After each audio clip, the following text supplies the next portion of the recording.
Historians unearthed the shocking reason Paul identified as a slave in his teachings. Few knew what truly happened that night in the candlelit chamber of the humble dwelling. A figure hunched over a worn papyrus, sweat glistening on his brow, as he penned words that would ripple through history.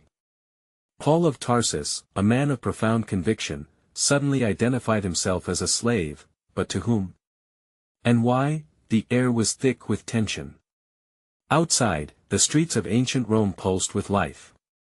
Merchants shouted, children laughed, the aroma of bread wafted through the alleys, mingling with the echoes of long-forgotten prayers.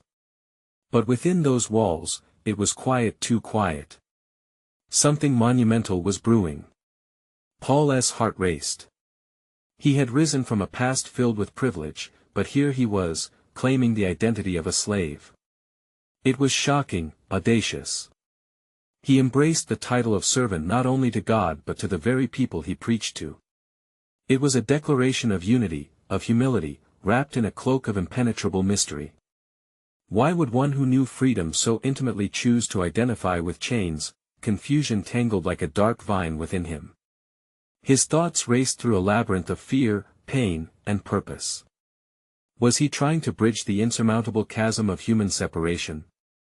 Or was he revealing a deeper truth hidden beneath the surface of his own struggles? In the depths of that restless night, strange miracles hung in the air like shadows. It was rumored that the very walls whispered secrets. Was he really inspired? Or was he spiraling into madness? Sudden gasps echoed from the dim corners, as those close enough listened intently, faces pale with uncertainty. What did this mean for the believers? What would happen next? And just as those ominous thoughts bore down upon him, a crackling stillness surged in. There was a heartbeat, a flicker of hope, maybe even revelation. In that charged moment, a question loomed, as profound as the night sky itself: could Paul truly drive the nails of faith deeper into the hearts of both the free and the enslaved? Hey, before we continue with this amazing story, I need to give you an important heads up. Many subscribers have reported that YouTube unsubscribed them without warning. Take a quick second to check the red button below to make sure you're still subscribed to the channel. I'd hate for you to miss any of the exclusive content coming soon. And while you're there, smash that like button, it really helps me out with the algorithm. Oh, and tell me in the comments, which city are you watching from? I love getting to know every amazing person who's part of this community.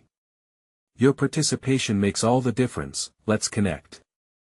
As dawn broke, soft rays of sunlight crept through the narrow windows, casting gentle shadows upon the worn papyrus that held Paul's trembling script. The stillness of the night melted away, and whispers of the morning enveloped him. For a moment, he sat in the silence, wrestling with his newfound identity. The reality of being a servant felt heavy yet enlightening, as if he had unearthed a hidden dimension of divine truth. Yet, the question persisted, circling his mind like a hawk eyeing its prey: what does it mean to truly serve? Was he merely adopting a title, or was he called to embody something much greater than himself? In the rich tapestry of human relations, the thread of servitude had always stirred countless dialogues about dignity, worth, and purpose. How could he, once a fervent persecutor of Christians, now champion the cause of the very faith he sought to extinguish? The candles flickered uncertainly as his thoughts danced between glorification and darkness. Memories sparked like wildfire, faces he had wronged mingled with those he sought to uplift. An unquenchable thirst for understanding brewed within him. It was more than a theoretical concept, it was a manifestation of love that could break chains far beyond the physical realm. Soon, footsteps approached, breaking his solitude. It was Timothy, his young companion, full of eagerness but shadowed by his mentor's burden. Timothy entered, his face a mask of concern. "Master Paul," he said hesitantly, "have you truly found peace in this identity? The brethren will need strength, not confusion. What will your words in this letter inspire? Do they understand this new claim?" Paul paused, contemplating the weight of his call. "Perhaps they will understand, Timothy, for it is not merely about what binds us physically, but what frees us spiritually. When I speak of being a bondservant, it signals the breaking of barriers, the breaking of our notion of hierarchy. Timothy's brow furrowed further, his youthful zeal tempered by uncertainty. But many may feel threatened, even resentful. Will they accept a slave as their guide? A flicker of anxiety raced through Paul. The very essence of what he had declared felt as humbling as it was daunting. He needed to clarify not just for the believers, but for himself. It is through love, my dear Timothy, that chains can dissolve. When we live as servants to one another, we embody the profound teachings of our Lord. The world equates power with domination, but here, we redefine power as humility, love, and unity. Timothy nodded, though skepticism lingered in his eyes. Yet, this may expose you to scorn and derision from both the Jews and Gentiles. Are you prepared for that? The wrath of men can be cruel. The sun climbed higher, warming the cold stones beneath their feet. Paul felt a surge of conviction swell within him. Could he really anchor his teachings in servitude without sacrificing his commitment to truth? Would those willing to follow understand that greatness was nestled in the willingness to serve? Before he could respond, a knock echoed through the room, drawing their attention. It was a messenger, breathless and wide-eyed. "Paul, there are murmurs in the city. Rumors of your teaching are spreading. Some admire, while others rage." Paul's heart quickened. The air grew thick with anticipation. What would the believers embrace, and what would they reject? A vibrant tension unraveled in his thoughts as he turned to Timothy, passing a contemplative gaze. Then let that be the spark. We must create a community where love triumphs over labels, where the spirit of unity reigns even as discourse arises. Timothy's expression softened, hope glimmering amidst the uncertainty. "You may be right, my master. The divide may yet yield bridges." Yet did he truly believe that? Doubts nipped at the edges of his resolve. What if his words sparked not understanding but division? What if the message of servitude opened wounds rather than healed them? In that moment of uncertainty, another question simmered beneath the surface: how would true servitude transform the fabric of belief in a world divided by status, power, and freedom? As the sun crested fully above the horizon, casting its golden glow upon the modest dwelling, Paul could feel the gravity of his call weighing against the air that filled the room. The messenger's words lingered in his mind like a whispered prophecy, demanding not only contemplation but action. Timothy, always eager to engage but hesitant in his acceptance, seemed to feel the shift in energy as the impending storm of public opinion loomed. "How shall we prepare for what lies ahead?" Timothy asked, shifting from foot to foot, reflecting the restless energy of their surroundings. His youthful naivete was tempered by worry, and Paul could sense the turmoil within him, a mirror of his own struggle. "We must gather the brethren, unite in purpose. Each voice bears the potential to heal or to wound. How we approach this matter, Timothy, can define our journey forward," Paul replied, resolve coiling around him like a newly formed cloak. Imagining the faces of the believers, he knew that their hearts were as varied as the paths that had led them to this point. Some would welcome the change, others would react with fear, instinctively clinging to their understandings of power and privilege. Paul understood this plight. He had once been enmeshed in it himself, blind to the grace that radiated from true humility. The two set out into the streets of the bustling city, where sights and sounds enveloped them like a living mosaic. As they walked, Paul pondered the implications of truly embodying servitude. The deeper he delved, the more apparent the paradox became. To proclaim himself a servant was to weave anew the very fabric into which the faithful had stitched notions of authority and hierarchy. Timothy walked beside him, stirring with unasked questions. "Master, many will see a slave, and others will cast shadows of doubt upon your intent. Yet I wonder, when men speak of servitude, do they fear or admire those who embody it?" The question hung heavy in the air, urging Paul to reflect further. Perhaps both emanate from the same source, a longing to comprehend what it means to surrender. In their hearts, they seek either acknowledgement of their own status or assurance that their chains can be transformed into blessings. This tension must be addressed, but with grace. As they approached the crowded square, a hub of eager minds and strife, it was evident that news of Paul's transformation had spread like wildfire. Those who once revered him as a rabid enforcer now turned their eyes filled with confusion and curiosity. He felt their gazes, penetrating yet questioning, as they stood mesmerized by the man who seemingly turned from persecutor to prophet, that he lifted his hands to silence the murmurs that rose like a wave among the gathering throng. Brothers and sisters, I come not to lead, but to serve. In this calling, I have discovered more than a title, I have found the essence of our faith. For what is greatness if not enshrined in love's humility, if not embodied in the willingness to sacrifice for one another? The crowd shifted restlessly, some nodding, others frowning. Paul sensed the palpable tension, the clashing of ideals that mirrored his own internal struggle. Would they understand? Would they see the beauty in the message of servitude that he now bore in his heart? As he looked among them, he spotted a familiar face, a woman named Lydia, whose openness had always anchored his hope. Her eyes shone with a mixture of apprehension and faith, a reflection of the collective uncertainty swirling amongst the crowd. Look to your hearts, Paul encouraged, and for a fleeting moment, silence fell. In our Lord's example, we find the courage to embrace servitude as the path to profound connection. Just as the Master took the lowest place among us, so too must we redefine our relationships. It is love that can shatter the chains of societal norms. Seeing their mixed reactions, Paul steeled himself against unseen tides of conflict brewing in the air around him. He understood that words spoken in conviction kindled hope and vexation alike. What he outlined, though divine in its origin, might just create deeper fissures rather than mending the cracks of human experience. What if we take this step together, not knowing where it will lead?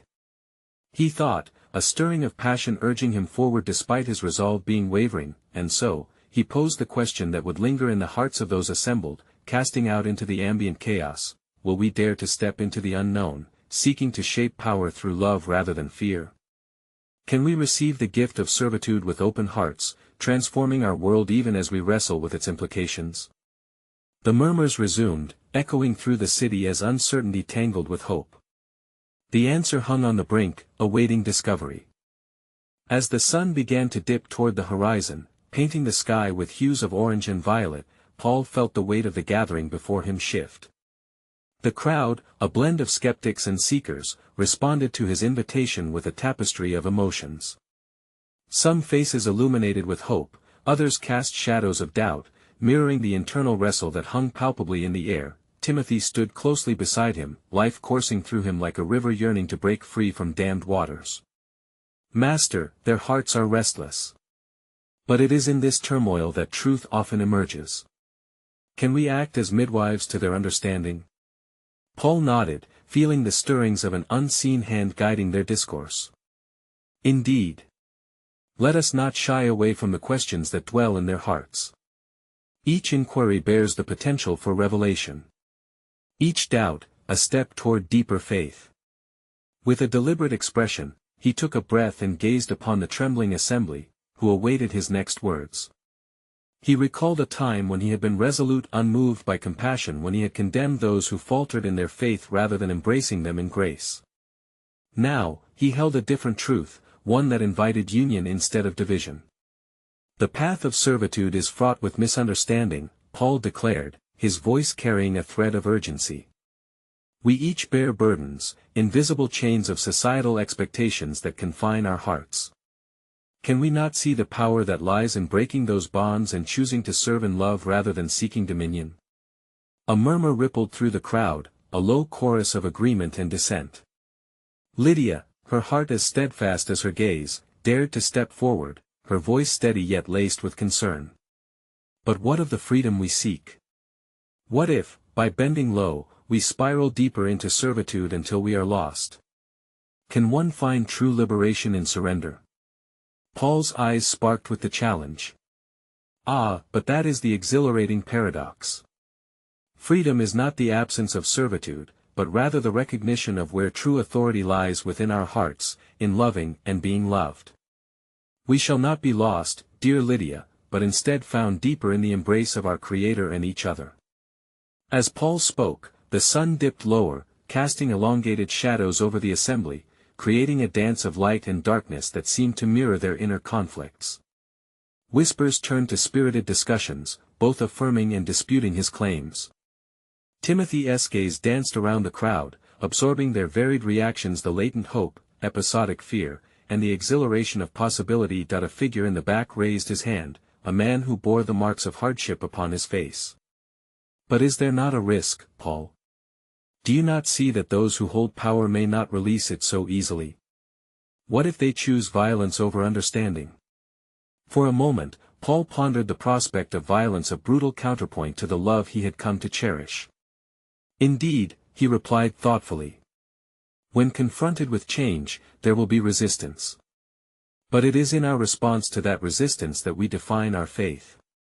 Will we meet hostility with fear or love?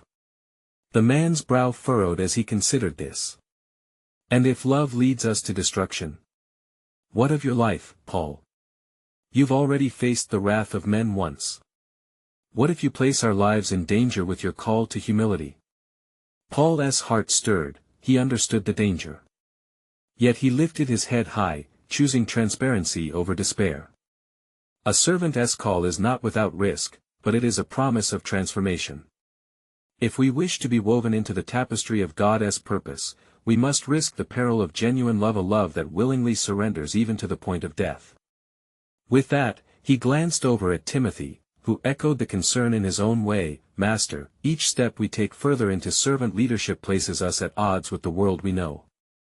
Fear propels men to defend the rooted tenets of power. How can we shift the paradigm to embrace the gift of servitude? Just then, a gust of wind rushed through the square, rustling the garments of the gathered and stirring the dust below. A child, near the front, stood with wide eyes, innocence aglow as they had been listening intently. With a pure heart, the child called out, "But isn't it beautiful to serve? To share love and kindness? Can't that change the world?" The question, innocent and pure, struck Paul to his core, bridging ages and ideals. A silence fell over the crowd, as if the divine had woven a thread of connection through the child's words, uniting their diverse voices in a singular harmony of aspiration. Paul's heart quickened with a profound realization. Yes, dear child. It is love in its simplest and most profound form that transforms, heals, and invites us into a greater existence. Can we, together, embrace this divine exchange? As he spoke, the twilight set in, leaving a lingering glow that illuminated each face, a canvas of questions, hopes, and fears still left unresolved. The murmurs again surfaced in the crowd, everyone wrestling with the implications of true servanthood. The climactic moment had not yet arrived, and Paul stood awaiting their responses, feeling the fertile ground of possibility beneath their feet. Will we follow love into the unknown, risking everything, sowing seeds of servanthood in a world so predisposed to power? Are we ready to navigate this path, knowing it may lead us to what we fear most? The question echoed back at him, reflecting deeper mysteries yet to unfold. As twilight deepened into night, the atmosphere grew thick with contemplation. The crowd's pulse quickened, for Paul had ignited a flame of inquiry that could not easily be quenched. Faces turned toward one another, seeking understanding in the shared silence that followed the child's proclamation. It was as if clarity had begun to peel back the layers of doubt, revealing thin strands of hope woven into their hearts. Timothy stood vigilant, absorbing the powerful dynamic unfolding before him. He too felt a deeper calling resonating in his spirit, a beckoning to peel back the fabric of human understanding and examine the fibers of divine purpose intertwined within it. He raised his voice delicately, seeking to add to the growing discourse. In a world that defines greatness by power, how can we redefine what it means to lead? What does it look like to lead with love as our compass, rather than ambition? A young woman stepped forth, clad in worn linen, her eyes alight with passion. Is it not contradictory to seek greatness through servitude? Can greatness and humility coexist? How can one be recognized while embracing the least among us? Paul's heart swelled with both the challenge and the beauty of her question. Ah, therein lies the spiritual mystery. In the kingdom of God, the last shall be first. True greatness is not measured by accolades but by the sincere offering of oneself in love. In serving others, we embody the heart of the divine, reflecting the very essence of our Creator. The crowd leaned in, their collective curiosity growing palpable. As Paul spoke, he could sense the tension shifting, doubt receding in the face of ever-growing realization. It was as if a veil was being lifted, unveiling a profound and elusive truth that had lurked just beneath the surface. A man in the crowd, gripping the staff that supported his weary frame, spoke with a voice tinged with weariness but earnestness. How can we trust and love amidst so much brokenness? What assurance do we have that embracing a servant's heart will not lead to suffering or betrayal? The question landed heavy in the air, striking chords with those gathered. Paul understood well the pain embedded in such inquiry. We must remember that suffering is not the absence of purpose but a part of it, he replied, a warmth infusing his voice. In embracing love, we open ourselves to vulnerability, recognizing that our hearts can indeed be broken as they are mended. Love asks us to expose our burdens, to run toward one another rather than away. Paul's gaze swept across the diverse assembly, witnessing them wrestling with the paradoxes of their existence. Each face, a story woven into the larger narrative of humanity, begged for connection amidst fear.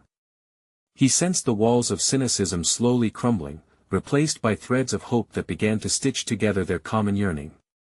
Every soul here is called to something greater, Paul continued, drawing nearer to the crowd.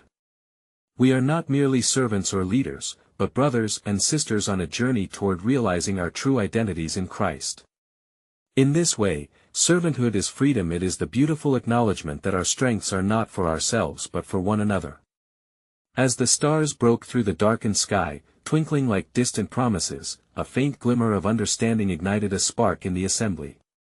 They stood at the edge of revelation, grappling with the truth that love, rather than power, might indeed hold the key to transforming their lives and the world around them. Lydia, taking a step forward, hesitated but then spoke with renewed confidence.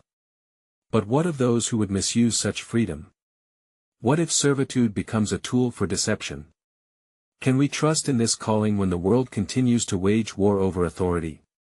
The crowd stirred, murmurs of anxiety bubbling beneath the surface once more. Paul held their gaze, the weight of his own past failures resting heavy upon him. Trust is the essence of faith, dear Lydia. It beckons us to believe in the goodness that resides in our shared humanity, even when shadows loom large.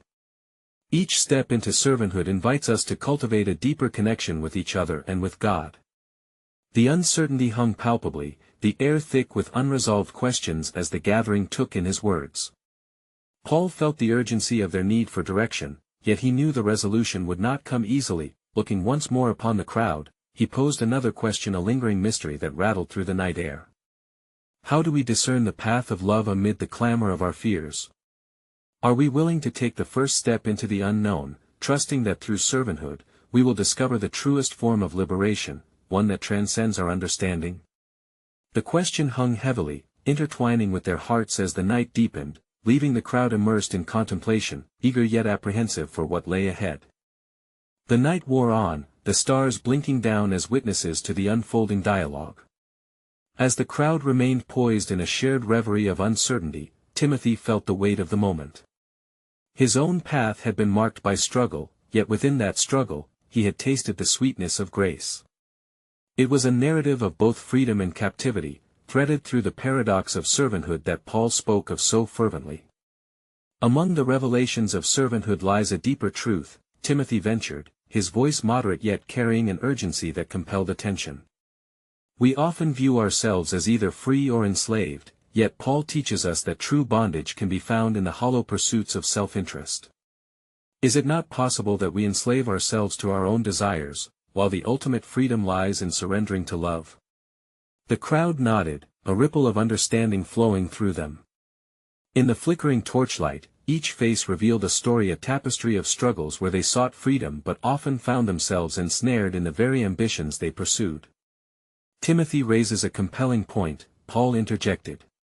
There is a divine irony at work here. To what does it mean to be a slave in the kingdom of God? If love is our calling, then servanthood allows us to break the chains that tether us to our fears, revealing a life restored by this very act of surrender. A murmur arose once more, this time tinged with curiosity. A woman with tear-stained cheeks stepped forward, her voice trembling. But does love always leave us vulnerable to betrayal? How can we reconcile the idea of trusting in something as tenuous as human affection when the very nature of the world seems to thrive on breaking what we hold dear? Paul's heart responded to her anguish. This is a profound inquiry, one that speaks to our shared pain.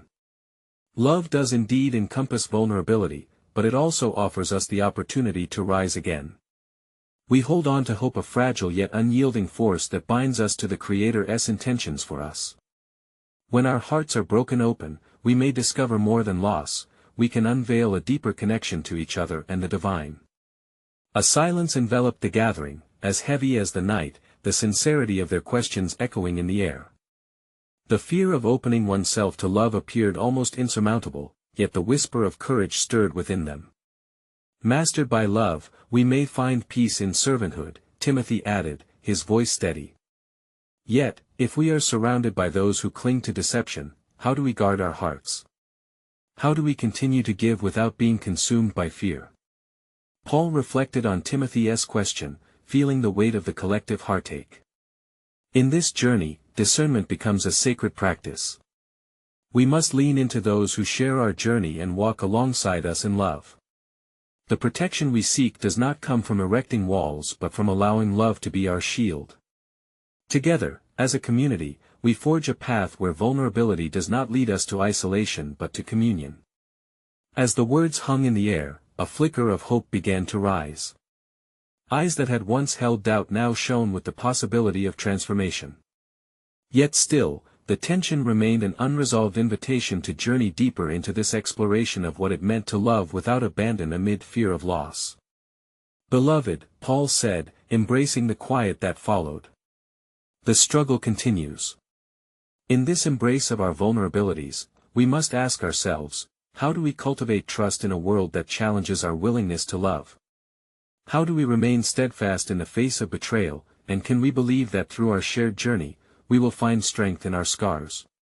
As the questions echoed into the night, every heart stood on the brink, poised not for resolution, but for exploration into the depth of trust and the essence of love. As dawn began its slow ascent, washing the heavens in hues of gold and pink, the echoes of the previous night lingered in the air. Paul, Timothy, and the multitude found themselves caught in a profound moment of reflection, each wrestling with echoes of doubt and the flickering hopes ignited in their hearts. The quiet of the morning was abruptly stirred by a young man, his frame frail but his spirit fiercely alive. If love is as transformative as you say, he spoke, eyes bright with fervor, then why is there so much suffering around us? How can we trust in a divine love when moments of despair seem to overwhelm us?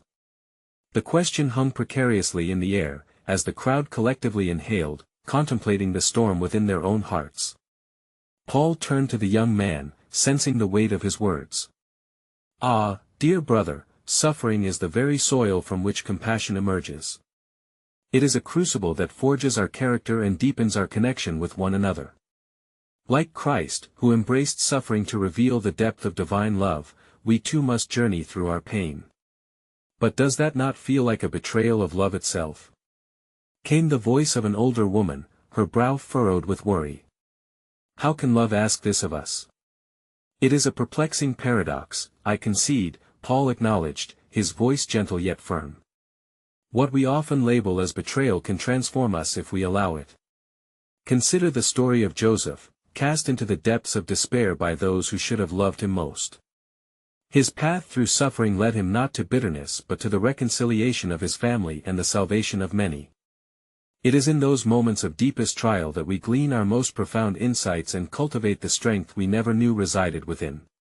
Timothy observed the contemplative faces around him, realizing that there were others who sought answers among the strands of truth woven into their own narratives. Could it be, he ventured softly, that we often fear suffering not for its weight, but for the vulnerability it demands of us? In confronting our pain, we open ourselves to connection with others who may share similar battles, thus illuminating the shared threads of humanity that bind us together. A voice pierced through the murmurs, a hesitant yet fervent plea from a young girl clinging to her mother's side. But why do we have to hurt at all? Isn't love supposed to protect us? Paul knelt before her, his gaze tender and full of understanding. Love is indeed a protector, dear child, but not a shield against the storms of life. It is a guiding light that leads us through those storms. When we anchor ourselves in love, we learn to navigate pain, not as a lone sailor adrift, but as a crew bound together on a shared vessel, weathering the waves that threaten to overwhelm us. The crowd absorbed his words, and the morning air resonated with a dawning realization. Yet, the shadows of fear cast doubt upon their burgeoning hope. The young man, emboldened now, spoke again. But how do we find that kind of love amid the darkness around us? The world is fraught with deception and despair. The answer, Timothy interjected, a passionate fire igniting within him, may lie in the very act of loving itself. Our journey does not promise us safety but rather invites us to trust in the process of becoming not just followers of Christ's example, but vessels of grace. In loving others, we open the doors to our own healing, weaving a restorative tapestry that can protect and uplift us. As he spoke, a palpable sense of unity washed over the gathering, like a gentle tide lapping at their feet. Yet still, they stood at the precipice of understanding, aware that the struggle ahead would not easily yield to resolution. With the dawn stretching its hands wide, casting light upon the darkness of the night, Paul turned his gaze to the horizon. My friends, as we journey forward, let us embrace this uncomfortable truth: trust is built not in certainty, but in the vulnerable act of loving one another amidst our uncertainties. Perhaps we must ask ourselves not just how we endure suffering, but more importantly, how can we inspire love to flourish even in its shadow?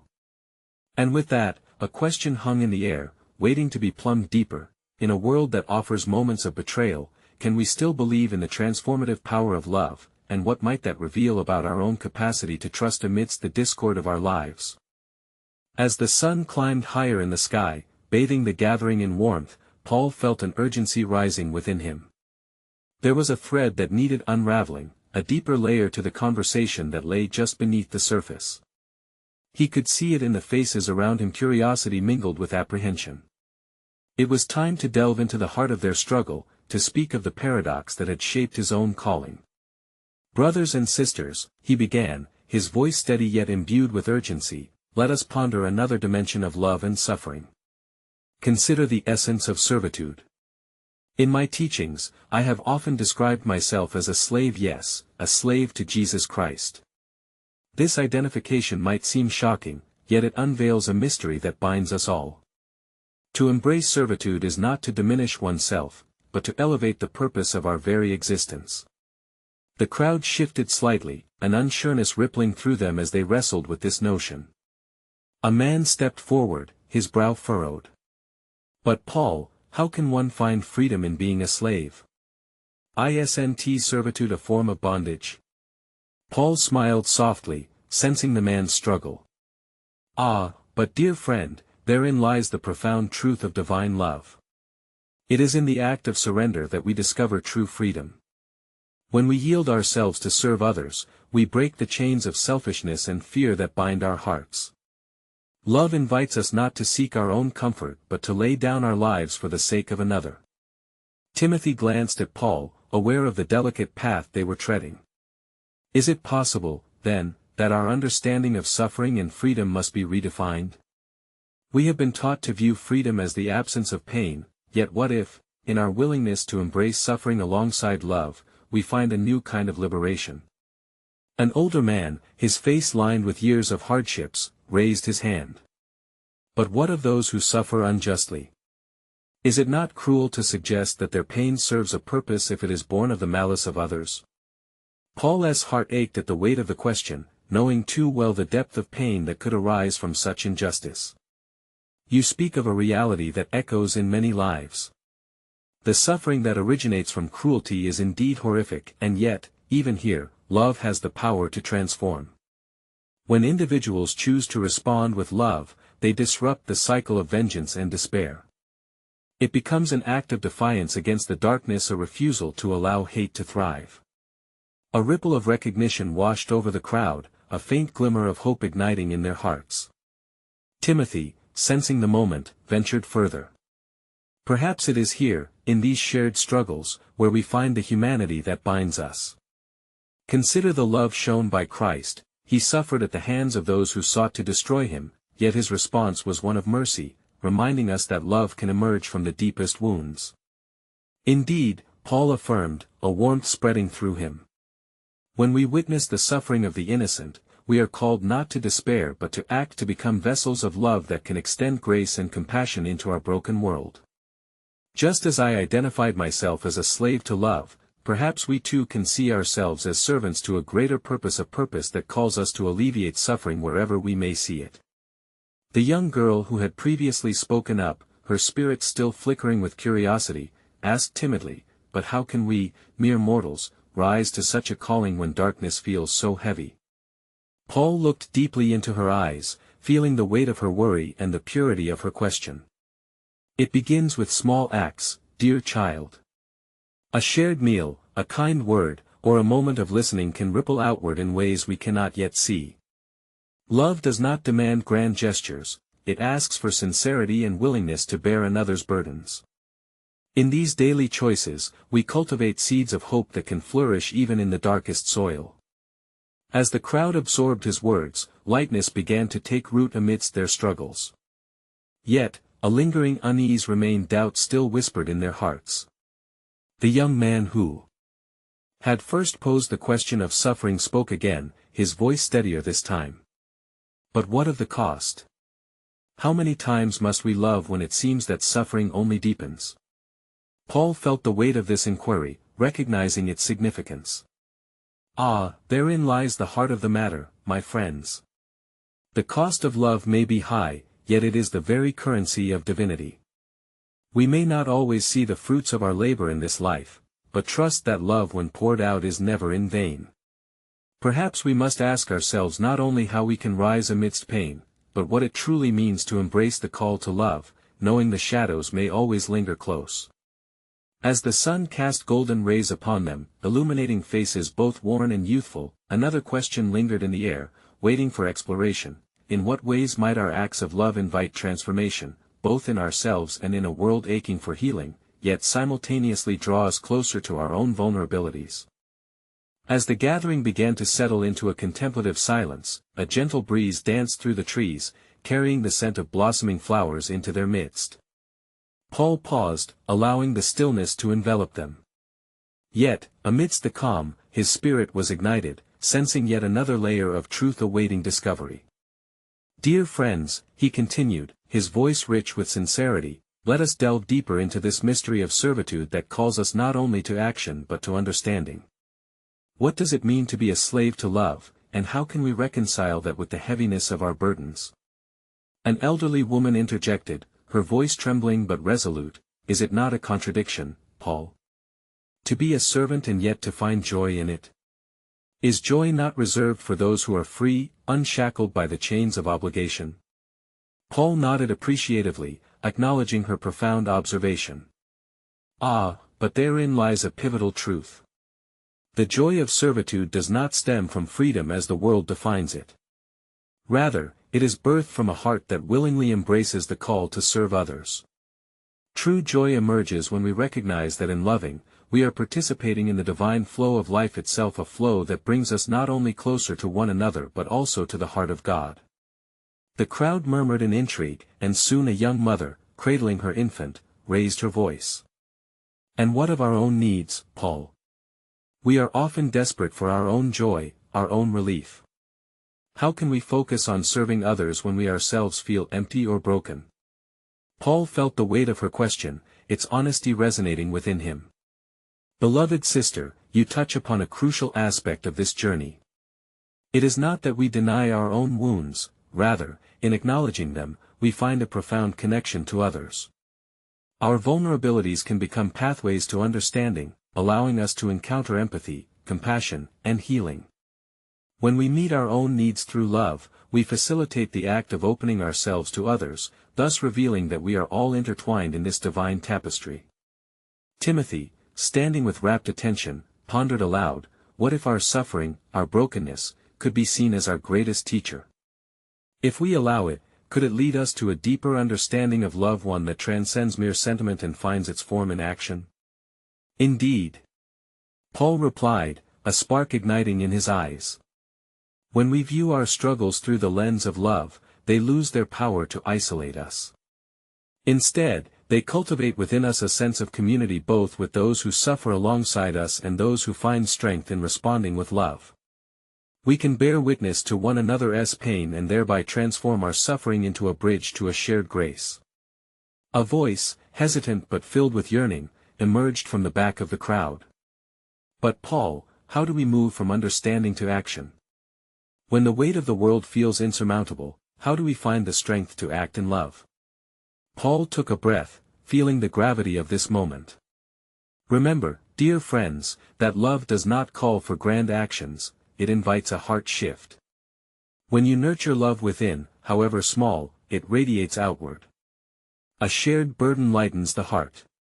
Even the smallest act of kindness can ignite a spark in someone else's darkness. The question is not whether we can change the world with one forceful stroke, but rather, how can we enter into each moment with a heart full of love, recognizing that every choice matters. As the sun dipped lower in the sky, casting long shadows that danced among the gathered, a sense of anticipation crackled in the air. An unspoken recognition lingered, though the path of love was fraught with challenges, it was also met with divine promise. But as the crowd sat in stillness, a final question lingered, nudging at their hearts. What if our silence in the face of suffering was merely a reflection of our own fears, and how might we transform that silence into a voice that speaks life and love into the world around us? As the sun began its descent, painting the sky with shades of gold and crimson, the multitude around Paul reflected on the questions that had hung in the air like ripe fruit waiting to be plucked. Speaking with earnestness, he invoked a final gathering of voices among them, not merely to discuss the trials of servitude and suffering but to confront the poignant invitation for transformation nestled within their hearts. Beloved friends, Paul began, his voice carrying the weight of their shared inquiries, we find ourselves at the crossroad of a revelation. It is here in our conversations regarding love, suffering, and servitude where the power of God's grace unfolds magnificent possibilities.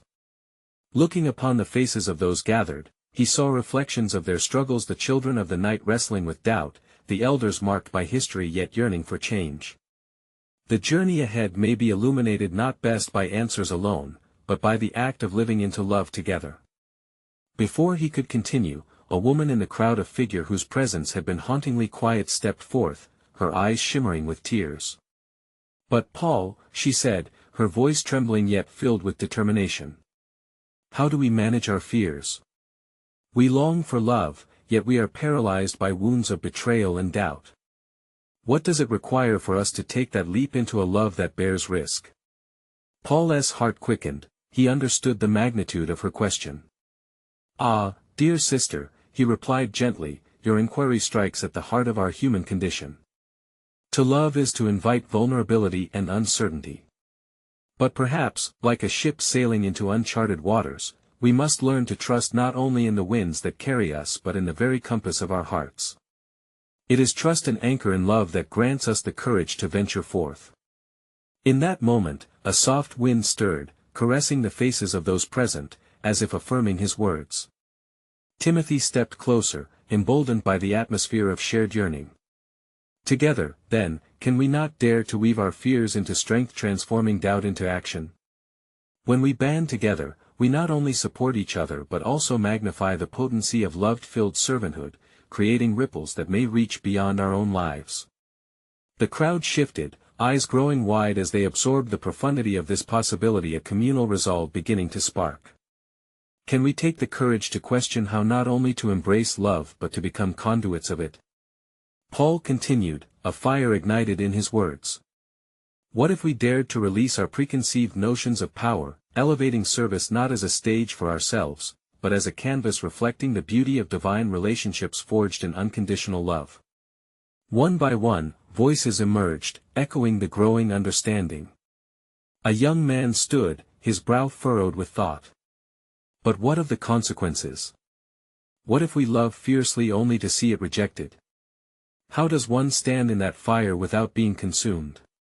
Rejection may indeed wait on the horizon, Paul affirmed, yet remember, even Christ, who embodied love itself, faced scorn and misunderstanding. Every moment of love renders us vulnerable, yes, but those moments also weave our most profound connections. When our hearts are open, we learn they are unbreakable. When we love without conditions, we invite a truth far greater than ourselves, uniting our divine essence and breathing hope into the world.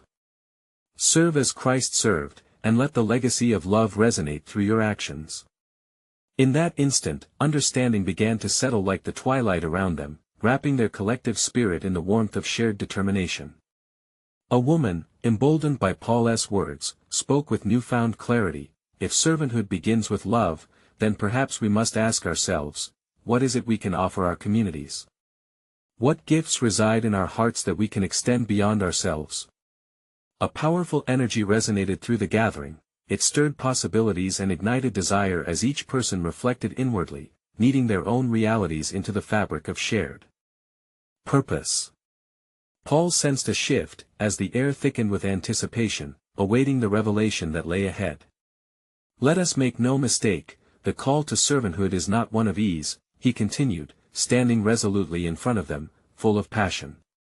To serve is to act with intention, choosing to stand alongside those who suffer. It calls us to dismantle our own fears and assumptions, engaging openly with the wounds we share. By loving fiercely, we can transcend our limited understandings and build pathways of reconciliation where divinely woven relationships flourish. Timothy joined in, his enthusiasm surging. As a community, we must create platforms of love that amplify voices that long to break free from isolation and despair. This is our challenge. Can we each embody servanthood and be brave enough to gather in our shared humanity as we embrace one another through adversity?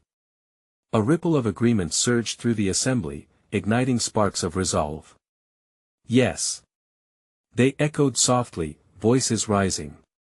We will be vessels of love, pouring out compassion and grace, even in the face of uncertainty. As the crowd's determination built, Paul raised his voice once more, feeling the powerful connection surging within their midst. Then let us walk forth not as individuals defined by fear but as a vibrant community knit together by love itself. Together, we will untangle the knots of division and reforge our lives steeped in the authenticity of servanthood. At that moment, Paul was struck by the palpable energy igniting among them, each heart awakened by hope, bound not only by their struggles but by the divine purpose dwelling within the journey ahead. It was a moment of profound clarity. They were no longer merely participants in a discussion, but rather co-creators of a new realm, a tapestry woven from threads of love, humility, and action. As the night deepened and the first stars blinked their emergence in the darkening sky, Paul closed his eyes for a brief moment of silent prayer, fully aware that they were on the cusp of transformation. May we emerge from this gathering as one, he whispered within himself. May our collective hearts reflect the radiance of a love that embraces servanthood, transcending every barrier in its path. And as he opened his eyes, gazing into the faces of those gathered, some familiar, others brand new, he saw not just individuals but a community poised upon the brink of realization. They stood together as testament to the power of humble service, a light radiating into the world, ready to bear witness to the magnificent truth that love would indeed transform every heart willing to yield to its embrace. As they looked toward dawn, a powerful revelation anchored itself in every spirit present, a resolute understanding that love, when lived out in servanthood, could heal not only the wounded days of their past but would also shape the dawn of tomorrow, urging them ever onward. In their quest, and with that final note of resolve, the shadows fallen in their hearts began to lift, for in the luminous embrace of love, they found their purpose intertwined, a purpose that echoed beyond the boundaries of time, igniting a flame in the world that would not only endure but flourish. The path to freedom through servitude was set before them, and together, they would walk it boldly, hand in hand, hearts ablaze, ready to reflect the love that had once set them free.